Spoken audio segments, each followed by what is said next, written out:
Pauline Streete is an equity, diversity, and inclusion EDI enthusiast. After a brief hiatus where she occupied the roles of program development consultant and the executive director for local nonprofit, she found her way back to the EDI space. Pauline acknowledges her love of EDI and professes that it is part of her DNA. She is currently the Senior Advisor on Equity, Diversity, and Inclusion and Anti-Oppression at the University of Regina. Welcome, Pauline. The floor is yours. Thank you for having me today, and I'm thrilled to be here. And perhaps going second has its benefits because Amber did a fabulous job of actually setting a really good stage for my presentation and my talk with you. This is not steeped in research, but this is steeped in kind of reality, legislation, and perhaps providing you with an opportunity to explore what you can do within the National Farmers Union to promote an inclusive environment. The impact, and I appreciate what Amber had spoken to when she spoke about women when it comes to being a part of farming and farmers, less valued, have less control, feel that their input when it comes to climate change or climate action is devalued. Further, the emotional labor that they attach to being farmers was something she also spoke to. When I think about those comments on those words with respect to women, I have a feeling that those words may also resonate amongst other equity deserving groups. And this would be Indigenous people, racialized groups, persons with disabilities, individuals who identify as lesbian, gay, bisexual, transgender, queer, two-spirit, in addition to women. So the information that Amber shared has set the stage for this conversation that I'm about to have with you. Okay, what I'm going to provide you is a story that's steeped in history, and then the history and the legislative outcomes. So my past week has been wrought with rather interesting experiences that allow me to explain this to you. There's a colleague that I go outside for coffee breaks with on occasion. And in our conversation, she had referred to a young Black man as a boy. This is not the first time that she has done that. It has been done on repeated occasions, and I've provided her the reason why she should not use that language and should not refer to Black men as boys. Because of the history of slavery and the movement of people, the American context is one of those where such language would be used to describe Black men.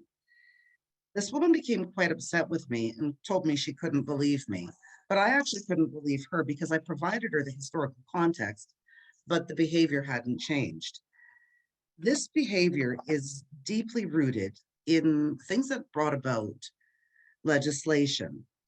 And it's not specific to just people of color or Black people, but it's specific to why we talk about equity, what equity means, and kind of what is overarching over equity. So the Canadian Human Charter, or the Canadian Charter of Human Rights, has outlined equality rights within Section 15, equality before and under the law, and equal protection for the benefit of law. That it states that every individual has the right, or is equal before and under the law, and has the right to equal protection and equal benefit of the law without discrimination. In particular, discrimination based on race, national or ethnic origin, color, religion, sex, age, mental or physical disability. And that is a part of subsection 1. And I don't mean to bore you, but it's important information.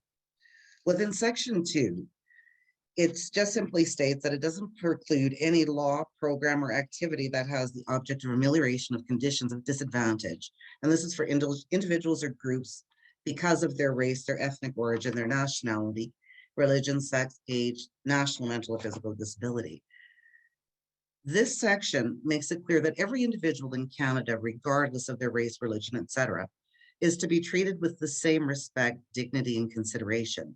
And this does not mean that people are to be treated the same. It means with the same level of respect, dignity, and consideration. And the courts have upheld that Section 15 also protects against other characteristics that are not specifically set out within the Charter. And this would be gender, sexual identity, orientation, as well as citizenship, marital status, and the list goes on. The Supreme Court also has stated that for the purpose of Section 15, that it's to protect groups who suffer social, political, legal disadvantage in society. And when we start thinking about disadvantage in society, this could be discrimination. And that's what occurs when a person, because of personal characteristics, suffers disadvantage or is denied opportunities available to other members of society. So when I talked about at the beginning, when I opened with the story about the woman that continued to call a man, a Black man, a boy, that we think about how would she describe a white man? Would she call him a boy or would she call him a man? And I'm asking these questions because the language that we use is critical and it has impact. It does cause harm. And part of the Charter of Rights is to prevent harm being caused by people recognizing who people are at a foundational level. So when we think about the human rights, it's linked to the Federal Employment Equity Act. And I know through the National Farmers Union, you do hire people. And this act would apply to you because you're national. And it's just the purpose of the act is to achieve equality within the workplace so that no person is denied employment opportunities or benefits for the reasons of ability or related to ability. And it's to correct the conditions of disadvantage in employment that have been experienced by Indigenous people, persons with disabilities, and members of visible minority groups. Now, what it's stating is that history and assumptions and deep-seated beliefs about the groups of individuals have prevented them from fully participating in all facets of employment by virtue of race, ethnicity, ability, gender, and the list goes on. So as I said, it means more than treating people in the same way. It may require special measures and accommodation of difference. And when we say special measures, and I know historically people have assumed that it meant that the discrimination, that reverse discrimination would be a thing because of that. No, that is not what this means. The special measures mean that if you're looking and you are saying you cannot locate people to hire that meet the minimum skill, the ability, and the like, you have to really take a look solidly at who you're hiring and for what purpose. The special measures, as I move on, would be things like the establishment of provincial human rights codes, because all provinces have one. They are inclusive of employment equity statutes and regulations. And for instance, those of us that are situated in Saskatchewan, a part of the Saskatchewan Human Rights Code is it addresses what is prohibited and what is a right. Discrimination in employment or in education is prohibited, which means that you cannot deny someone who fits within the 5 equity deserving groups an opportunity to participate fully in employment or in education by virtue of how they present. So I'm going to back up a little bit, because oftentimes I think people misunderstand that. So when we talk about discrimination, discrimination is a very legitimate thing. And included within this group is women as well, because of historic disadvantage. And if people think about the role of farm women, and when we start thinking about the mobilization of women in the early 1920s, and just the advancement of farm women because they sought the right to vote and they sought all sorts of things to benefit them. People forget that history is inclusive of every group, and that individuals who look like me, for instance, are not taking jobs of, I'm going to say, Caucasian people, not Caucasian men, is that I have acquired the education, I've grown up here, I'm familiar. And people think, though, that it's an unfair and it's a reverse discrimination, and it is not.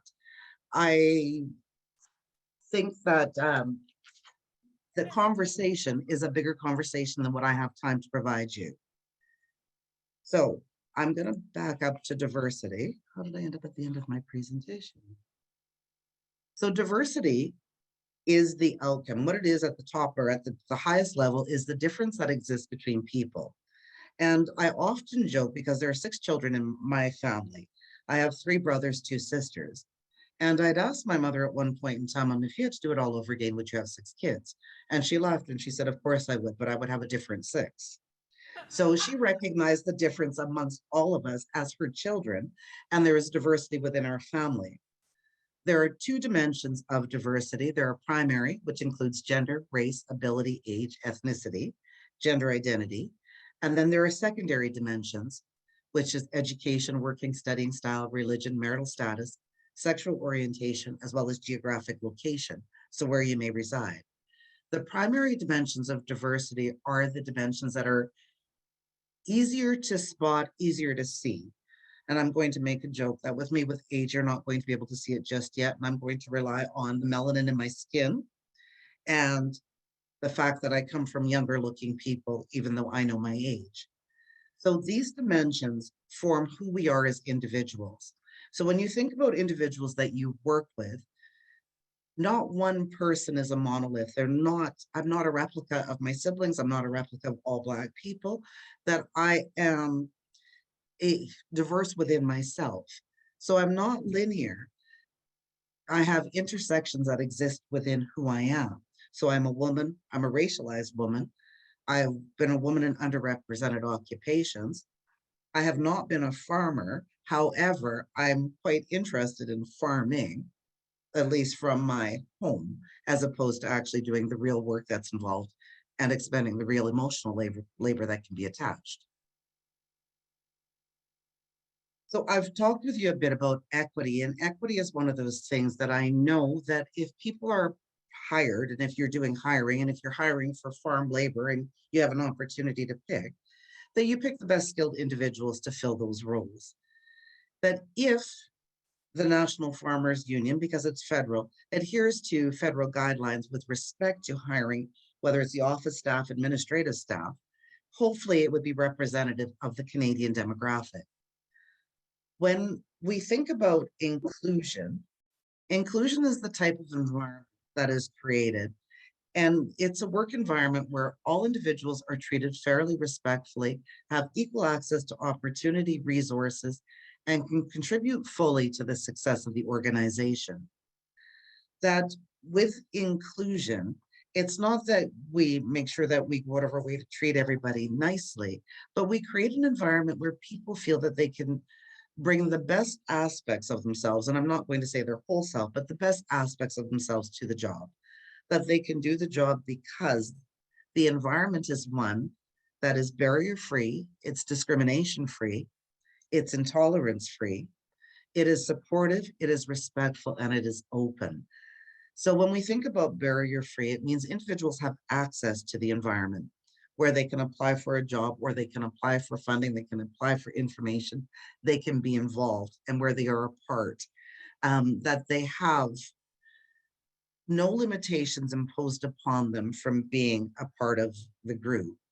Discrimination-free, which means it is open to everyone, which means there are no barriers for racialized people, there are no barriers for Indigenous people, there are no barriers for women, and there are no barriers in place for people with disabilities or individuals identified as lesbian, gay, bisexual, or transgender. And when I say discrimination-free, that's also intolerance-free, because I don't think anyone in the room wishes to be tolerated. I think they would prefer to be included and treated respectfully. And when it comes to support, it's ensuring that individuals have what they need so that they can be effective in their role and that they have the information they need in order to perform at a functional level in their job, not being impeded due to lack of information or knowledge that they require. And when it comes to being openness or being open, it means acknowledging that we are all different. It doesn't matter if we're from the same family, same parents, raised in the same household. We are all uniquely different in our own way, and we all need different things delivered in a way that is applicable and resonates best with us. Inclusive environments are also safe places. They provide room for individuals to challenge status quo thinking. And I think many of us, depending on where we are situated, where we've been, what information we have absorbed, have entertained, have taken in, that we all don't see the world through the same lens. Our experiences shapes who we are and how we take in information and how we process information. And sometimes where someone says to you, well, it's done this way because that's the way we've always done it. Sometimes there are other ways to do things and to arrive at perhaps the same outcome or a better outcome. So to challenge status quo is to challenge that mindset that we've always done it this way and this is the way it's going to be. It doesn't have to be that way. If the environment is welcoming and if it's inclusive, that there's at least an opportunity for open and honest dialogue as to why. So sometimes people challenge for the sake of challenging, but sometimes they're hoping for better solutions or outcomes.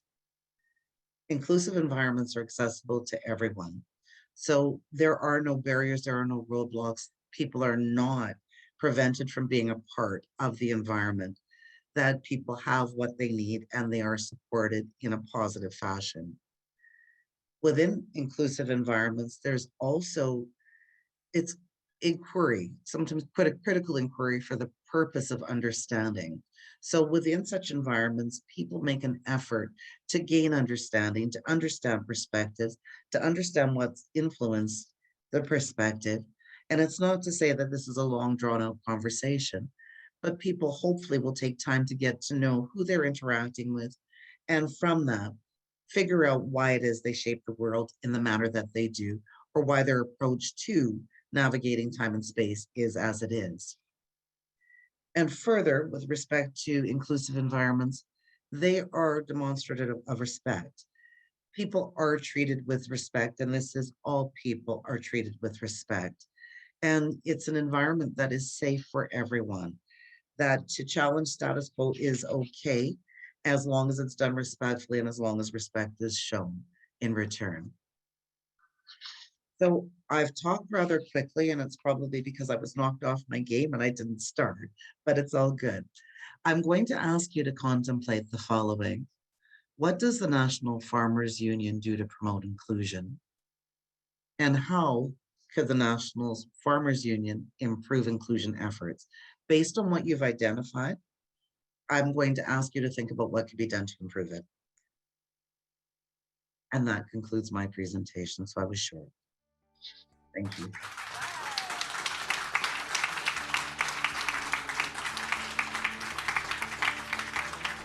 Pauline Streete. Thank you very much, Pauline, for your very helpful and timely presentation. We appreciate it.